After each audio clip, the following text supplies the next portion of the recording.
So, Lydia Lee. Lydia Lee is the founder of Screw the Cubicle. She recasts unfulfilled corporate prisoners as first-time entrepreneurs. Lydia believes you don't have to wait for retirement to enjoy life. A trained true purpose coach and business strategist, she develops awesome online business ideas that align with her clients' passions and strengths. Please help me to welcome Screw the Cubicle founder and TurnPoint's 9 to Thrive coach, Lydia Lee. I'm going to take this off because I'm really short. You ready? All right. You're going to die. Yep. I'm sorry to tell you that all that green juice and colonics and whatever else you've been putting up your butt lately isn't going to help you bypass this. You're going to die. This was the thought that came over my head as I laid face down on a tacky carpeted hotel room in Russia about 4 years ago. And I hadn't been kidnapped or tortured by the Russian mafia. I had an emotional breakdown, aka losing my shit in the middle of a business trip that changed the course of my life. And maybe it was the exhaustion or the jet lag, or maybe it was the fact that I've been living out of hotel rooms for my job, but I couldn't shake off that nagging feeling that I was wasting my life. And I thought I did everything right. I went to university, I did the internships, I climbed my way up. And I was rewarded with a 6-figure job, that shiny pension plan, of course, the picket fence home, and financial stability. Basically everything that would make my Asian immigrant parents really, really proud. I climbed the corporate ladder, and the view just wasn't what I was expecting. I was basically spending the best years of my life working 60 hours a week, barely taking a vacation every year, and basically chasing after that dollar bill that wasn't buying me anything more meaningful or valuable in my life. And, thinking about death forces us to acknowledge if whether everything we've been doing in life has been leading us to a life experience that we can be proud of.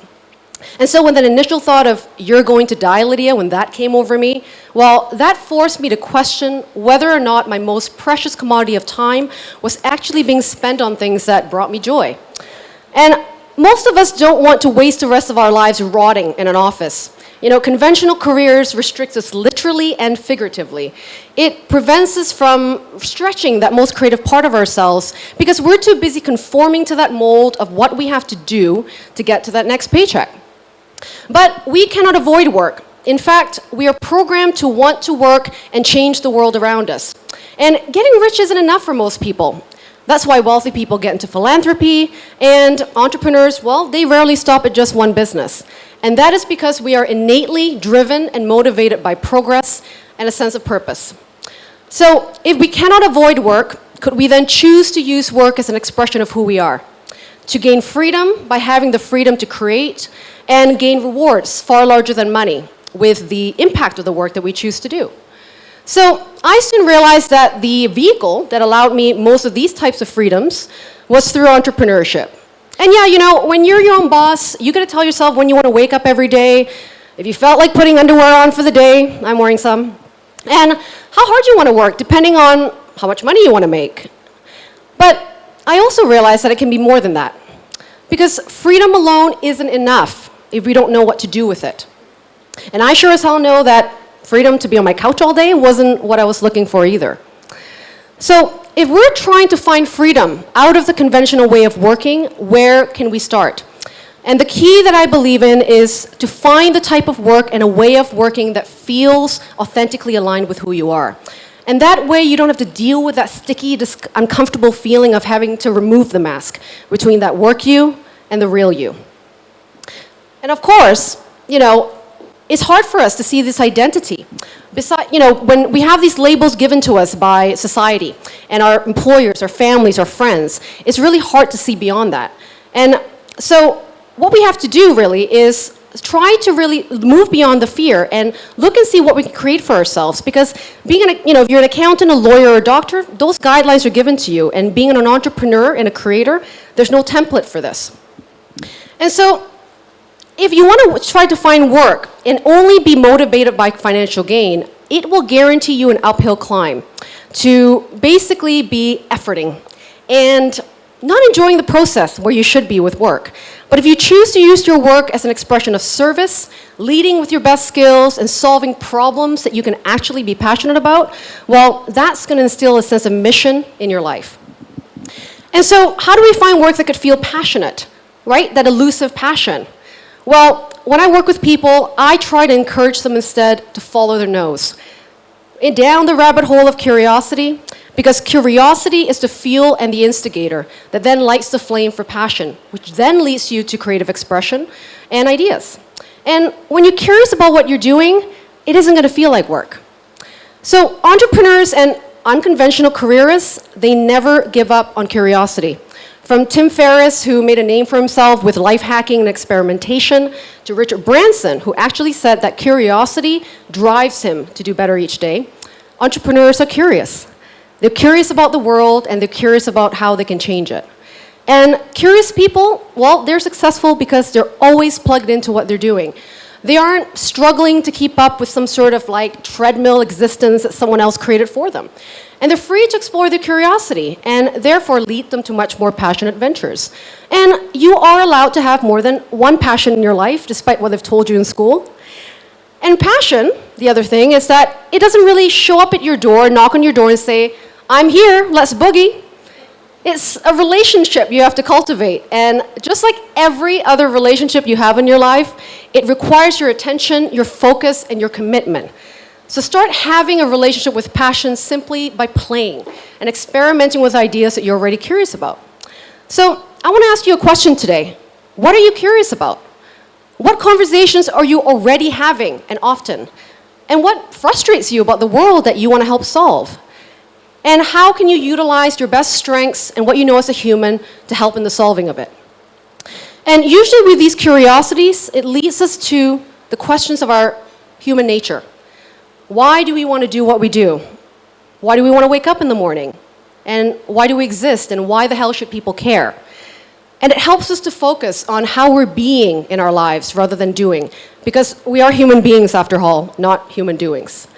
So these questions can seem quite scary, but the alternative of never knowing your full potential in the time that you have here, I think that seems scary, doesn't it? And so when you can start answering some of these questions, you can then be free from that nagging feeling, just like I had, whether or not you've been wasting your life.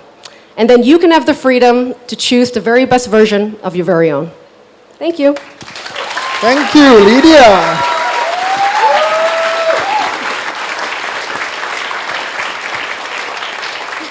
You were 10 seconds late. I'm sorry. You know I rant a lot. I don't know why I even did Breaks the this. rule. So you're going to have to buy everyone here a drink. I do, yeah. I've got free tickets. It's fine.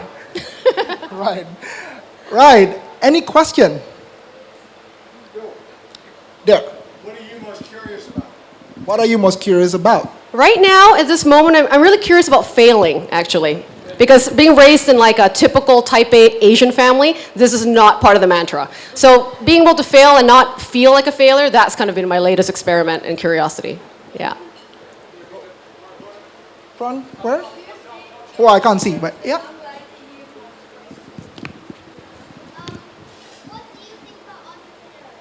What do you think about entrepreneurs? They're kick-ass. Well, not everyone wants to be an entrepreneur, and that's okay. But I think if you have a sense of being a creator, and you kind of know, I think entrepreneurs know that they don't like being told what to do, and they're pretty rebellious. I think you're pretty much, you can learn it, but I think there's an innate natural instinct that you'll have. Yeah. You should be an entrepreneur, little girl. Keep playing. Don't go to school. Uh-oh, that's bad. One last question. Sorry, can you repeat? Oh, I can't hear. Can anyone? Okay. Oh, what motivates me to put my pants on? Well, who said I wore pants? You know, it changes all the time. And, you know, I moved from Vancouver about 2 years ago, and I bought a one-way ticket. I thought I would come back home after 6 months, and I never did. So thank God I sold everything. And I guess what motivates me is now, you know, the reason that I'm here, you know. And so everything that I do is about choice. And I think the value, any day exchange money for the value of choice, to be able to wake up and say, I don't feel like working today, I want to take my scooter out and go somewhere and go buck wild. I can do that. And I think that's something I haven't experienced for a long time, and that's probably my own personal motivation of, keeping doing what I'm doing, to keep myself out here anyway. Actually, I have one last question. I know I said it the last yours? one, but it's mine. I'm the host. What made you come to Bali? I came here by accident because I was here to write a course, I was writing a course, and someone said, you should go to Ubud, it's the whole eat, pray, love thing, and I almost vomited because I hate eat, pray, love. But I said, yeah, it's a place for me to keep quiet and eat good food, and then I fell in love with it probably because I finally went to Ubud. Where's Steve? I refused to go in there because I still thought it was kind of like masked as a bamboo cubicle. I'm like, I can't do this. But, Ubud is a great place, and it was really good for me to see other people and feel like I wasn't just going to do yoga all day. And there's actually, a place for me to be creative and meet other people. So it's my community now. Thank you, Lydia. And everyone should join Ubud.